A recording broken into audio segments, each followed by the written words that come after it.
Hello, everybody. Thank you for tuning into another interview on the Art of Intervention project, where we're talking about addiction and recovery and transformed lives. And today we have Dr. John Huber with us today, and he is a clinical forensic psychologist, among one of many things that he does.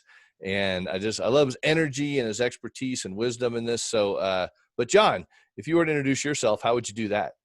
Well, I am Dr. John Huber, and I'm a clinical forensic psychologist. I am the chairperson for Mainstream Mental Health. It's a nonprofit organization that's out there trying to destigmatize mental health.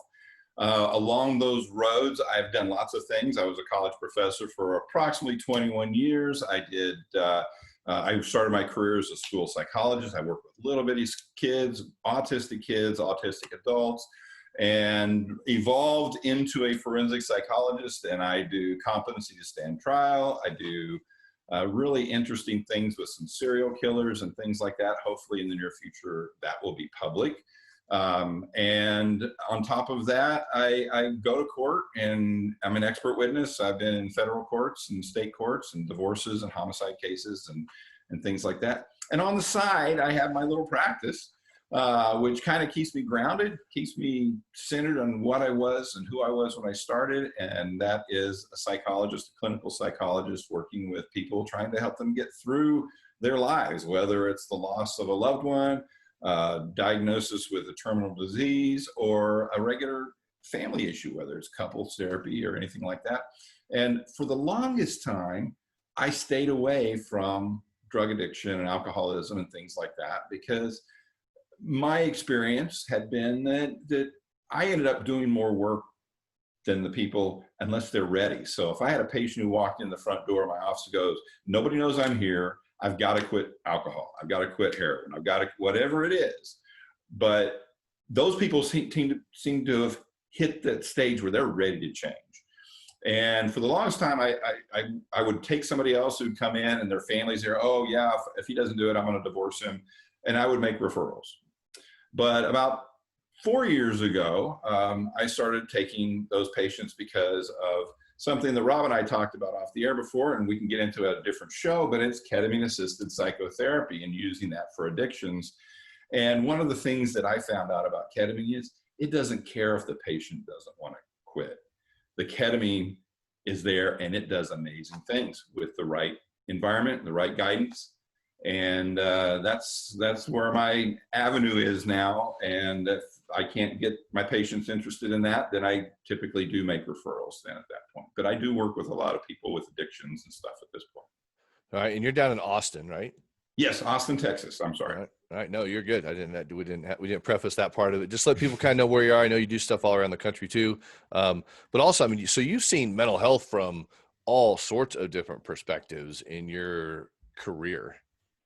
No doubt, from being inside public schools, working in state mental hospitals, working in private medical hospitals, and my own private practice, and then working with college students right there, in the middle of all this stuff, and watching how the schools kind of evolve to, oh yeah, let's kind of refer all these kids out that are having problems to having their own clinics on campus, and then having barely enough people to even see people to start building those clinics up, and then getting the news out and getting those kids services. So I've seen a big evolution around the country in the last, going on 30 years.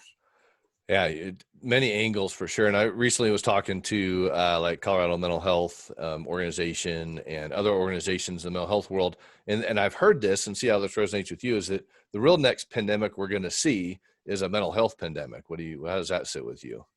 Oh, absolutely. What's going on right now, people are losing their identity. People are losing their homes. 40% of small businesses are predicted to not come out of this pandemic because the families don't have the funds to start all over, essentially. In fact, I know several people in my community that have been, had these businesses for 30, 40 years, and the only way they could keep open is breaking into their retirement. So they've just shut everything down. They're not willing to risk that this stage in their life. And I think people are sitting there getting their cars potentially, taken away from them, their homes being, taken away from them, and they don't know who they are anymore. And they're not the providers that they thought they were. And it's pretty scary. And we're going to come out of this with a lot of people with post-traumatic stress disorder because every time somebody sneezes around them, they're going to think, oh my God, I have to shelter in place for the next 6 months. And that's going to lead to a lot more addictions, because you sit there and think about, addiction is covering up emotional pain and wounds. And that's the potential like solution, right? Is to cover it up. So not only mental health, but I mean, from the addiction standpoint, I mean, it's going to be a very interesting rest of the year. Absolutely. I was talking to one of my cohorts that I work with on Wall Street in New York City, and he was telling me that the alcohol sales for the same time last year up over 400% nationwide. So people are self-medicating right now, and when they start having to go back to work and get back into their routines, they're gonna lose that psychological blindness that they've kind of created by using that Band-Aid of alcohol, and it's gonna start crumbling down around them if they don't get the help they need. Yeah. So even diving into that a little bit, we have, spouse that was at work all the time, but used to maybe drink at work or on the way and back, and now they're home all the time. So let's talk a little bit about those family dynamics that have been shaken up in the home system, and what's happening to people now. Well, a lot of people, it's making them face some realities. A lot of people thought they had this blissful little relationship with their family, but everybody was stuck on a screen, whether it was their cell phone or their laptop, and they never were interacting. But now, when everybody is stuck home all the time, they don't have much of a choice. They have to interact at some point, and they're not allowed to go out to eat. They're all this, so the food's coming to them. And man, people are actually sitting down at dinner room tables, and who is this person across from me? And so what's happened is actually some wounds have actually kind of started healing because they're back together, but some are being ripped apart. People are realizing maybe they should have divorced this person 15 years ago when smartphones first came out, but that was an obstacle that stood in their way, and they hid behind it instead of taking care of what's going on. And maybe now they have kids. Hopefully not. That's always a horrible thing to go through, a split up with kids. But maybe on the other hand, it's been so long that their kids are almost adults now, so they're kind of separated from all that. But I know attorneys that are personal friends of mine, because I've worked with them so much, who are just being slammed with divorce paperwork. At the same time, I hear people, calling into my office or texting, asking, hey, we're trying to do this and we're working through that. And all of a sudden they're actually doing what they were trying to do when they were in therapy, because now they're seeing each other face to face all the time. So I think it's a blessing and a curse for some people. And I know you're passionate about this thing I'm going to bring up now to kind of dive into, but in each family system or each business environment or something, there's an individual involved in any situation, which is you who's hearing this right now, whomever is listening right now, and you have an identity of yourself in your family system. So let's talk a little about identity in the family system and why it's so important to take care of yourself no matter what they're doing. Well, if you're listening to this, odds are you're probably either the alpha or the next in line, the omega, and you two together make up the mechanism, the scaffolding that everything else works around. And what Rob was saying is, if you don't take care of yourself through all of this stuff, you're not going to be as strong as you were beforehand. You're going to start having little kinks in the armor, and eventually those tear apart. So you need to stay physically fit. Don't sleep until noon. Hopefully you've set up a rhythm where you're getting up the same time every day, going to bed every time, or the same time every day, trying to eat at the same times, having a routine where you get up and walk the dog or walk the neighborhood. And I hope you kind of caught on that texting doesn't really do it. So if you got somebody you're worried about, whether it's a family member, your parents, grandparents, your kids, don't text them. Pick up the phone and call them. Take that extra effort. Let them hear your voice. There's so much with that. You hear other people's voices. It's amazing what it does neurochemically for you. It's the next best thing to actually coming in physical contact with somebody. When you come with physical contact, you get all these amazing neurotransmitters, serotonin, norepinephrine, oxytocin. All these things kick off and start flooding your system when you're with somebody you care about. Now, if you're texting them, research shows you're only getting the dopamine. But when you hear their voice, when you're talking to them, your body starts producing those other neurotransmitters. Not as much as physical contact, but they start producing those things.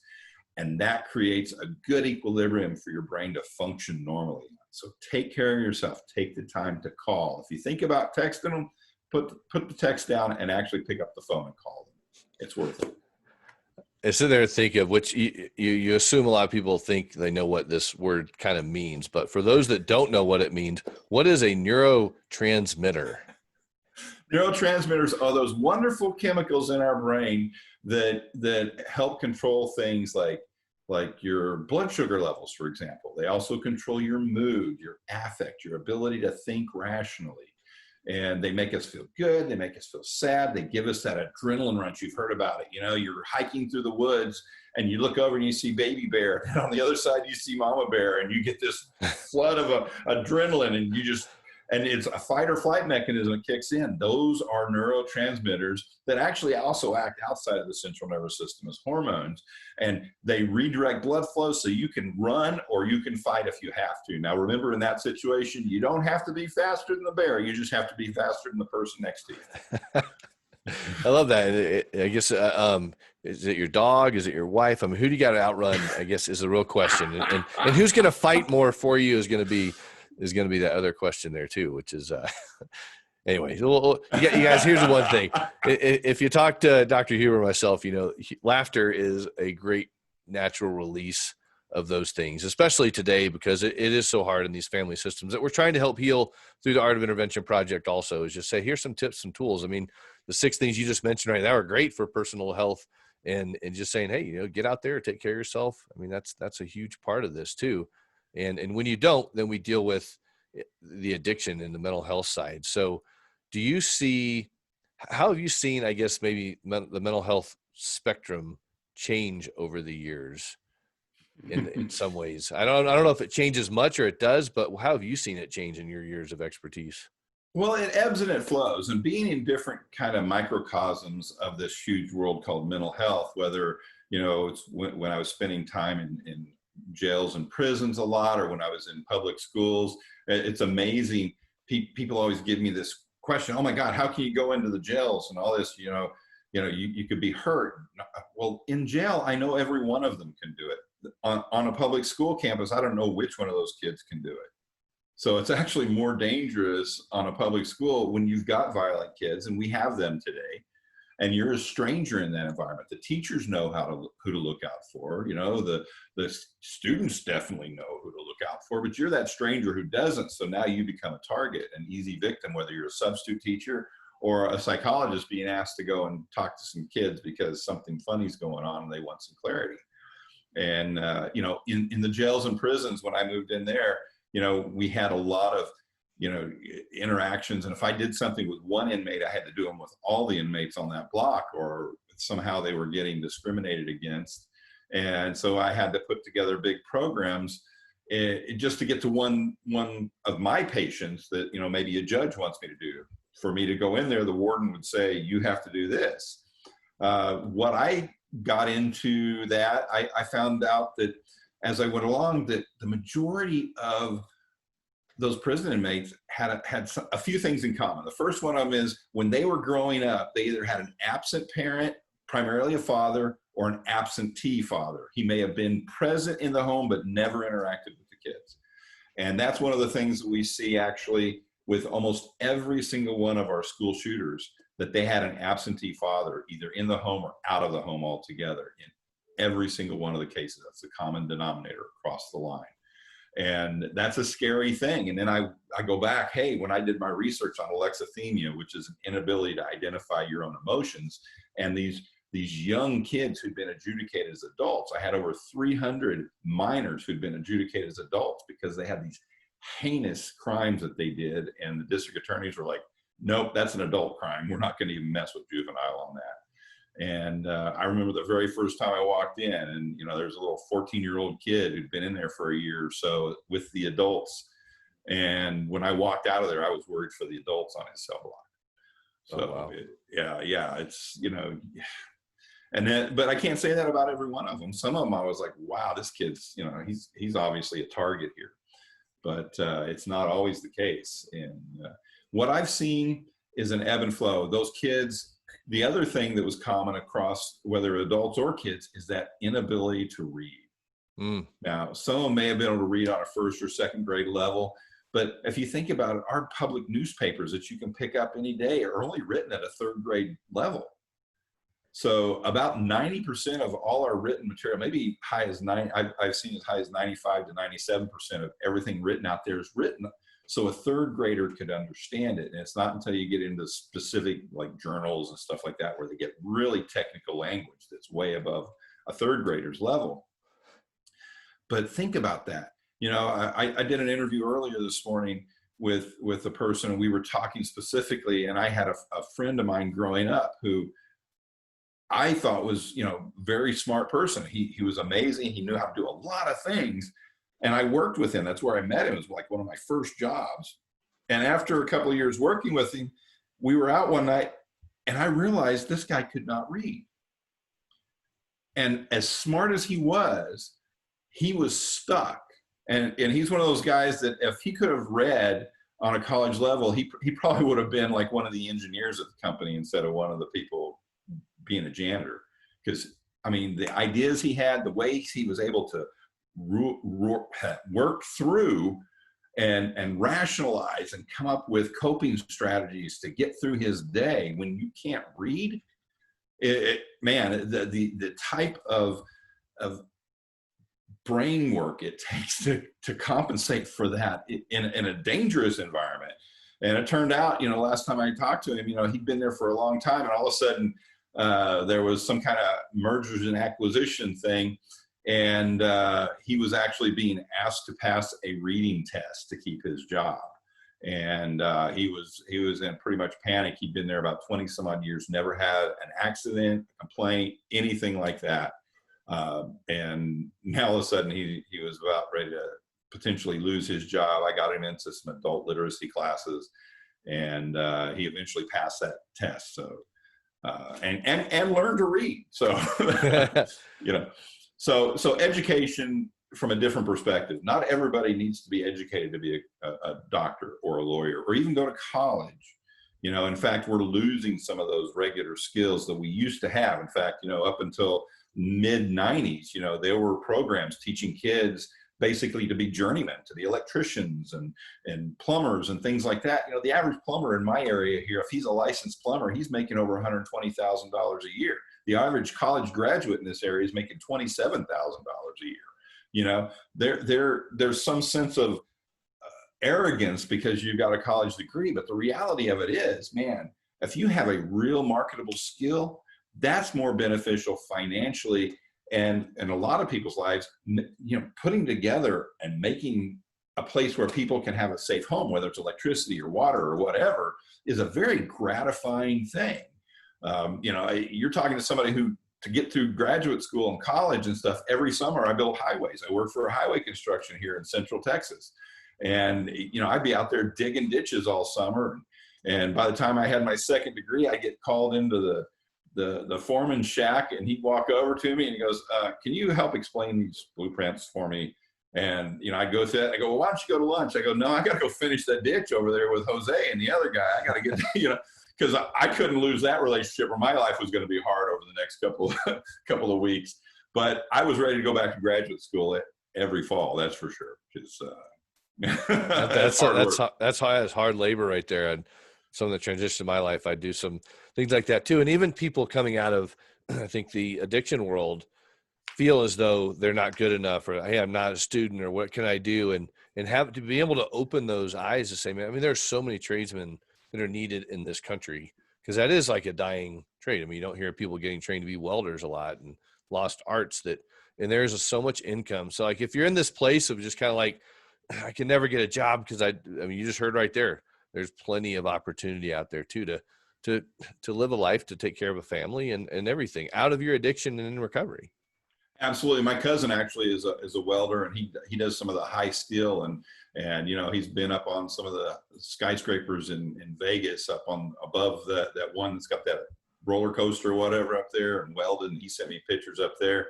But he was showing me some of his association paperwork about a year ago. They estimate that they're going to be between 200,000 and 400,000 short of workers within the next 20 years.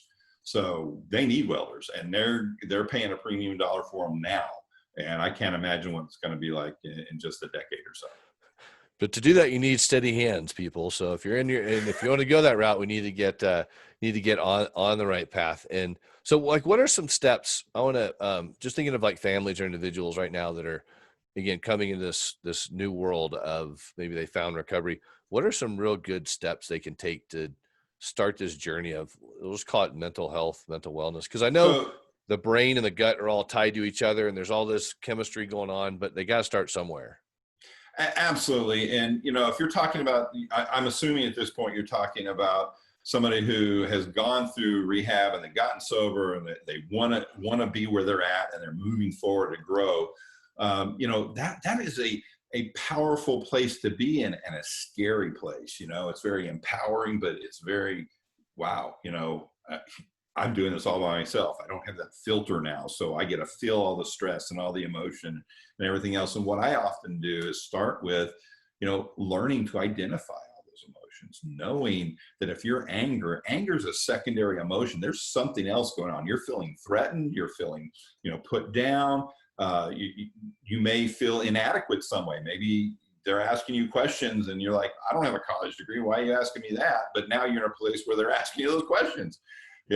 And learning what that first emotion is very difficult. And once you get it, it's so empowering, because if you realize they're asking you a question that you don't have an answer for, that's when you turn around. I do it all the time. I go public circuit, and people ask me questions I'm not prepared for.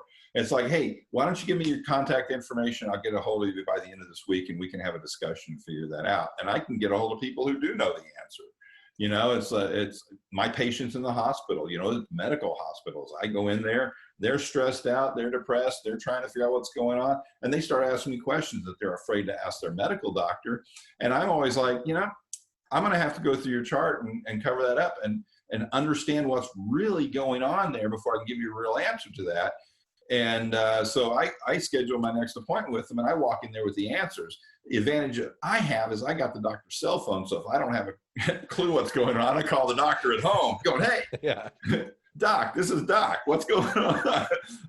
On patient room 159, I'm not mentioning names here, it says X, Y, and Z. Exactly what is that? And then I go back to the patient, put it in layman's terms, because they didn't go to medical school and sometimes they didn't go to 6th grade. And so that's the first thing. Start identifying what the real emotion is, and that'll help you understand what the real question is that you're looking at.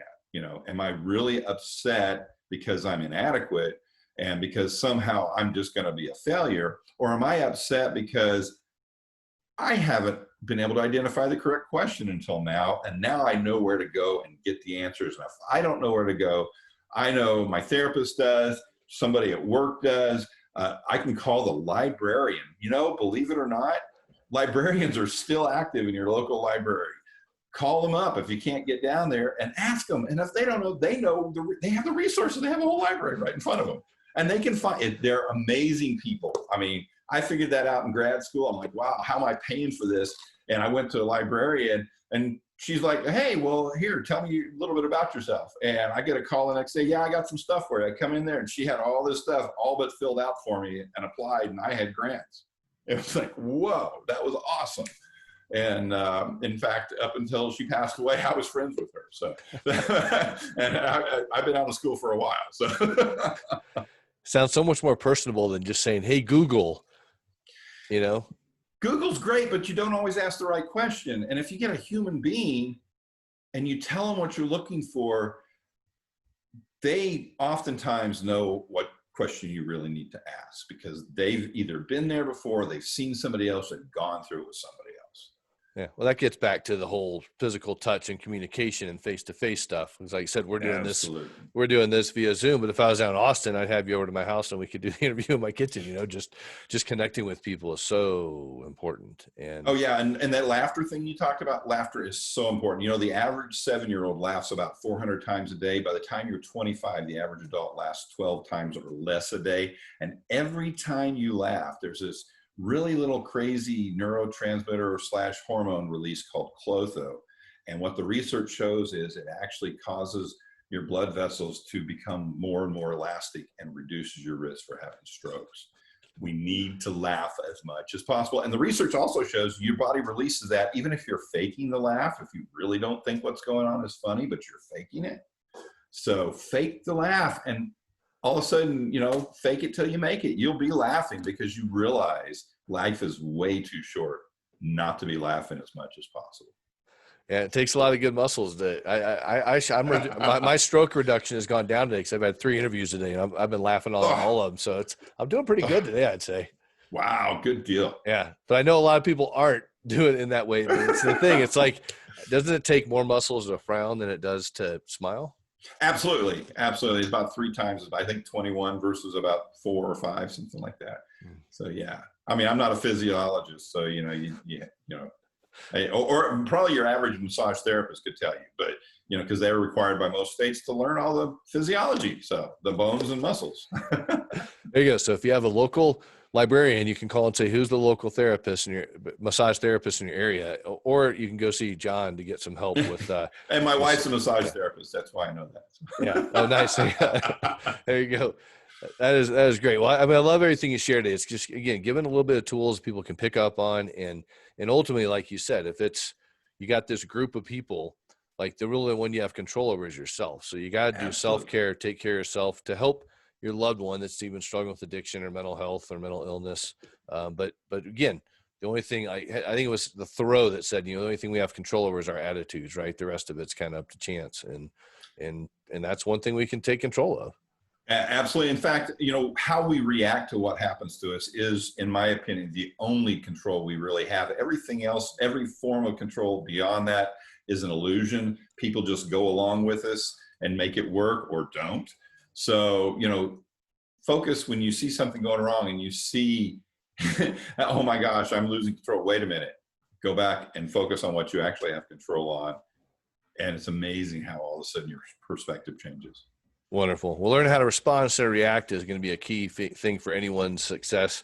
And Dr. John Huber, I love what you do. I know you're all over the Mental Health News Radio Network like I am, and you're interviewed here and there and all between. So I just encourage people to share this interview with your family. And if you need Dr. Huber's help, we have a link in this as well. But I mean, how do people connect with you? Easiest way is go to my website at drpsycho.org. That's drpsycho.org. Yes, I have humor in everything I do. It will take you to my main website right there. You can click on all my social media. You can send a message through social media. Right now with COVID and stuff, there's nobody in the office, so the phone numbers probably aren't going to work very well for you. Every once in a while, somebody goes in there and it's like, I'm sorry, we're being told to shelter in place, and they just increased our restrictions here in Travis County again. So it's up in the air, but you can get us through the emails, direct message us, or on Facebook or Instagram, and we have volunteers. And if I'm not listening to them, they'll get a hold of me and throw them in my direction. Perfect. Well, thanks a bunch. Enjoy the rest of your day, and we will catch you on the other side, whatever that means. Thank you, Rob. Have an amazing day. All right, bye.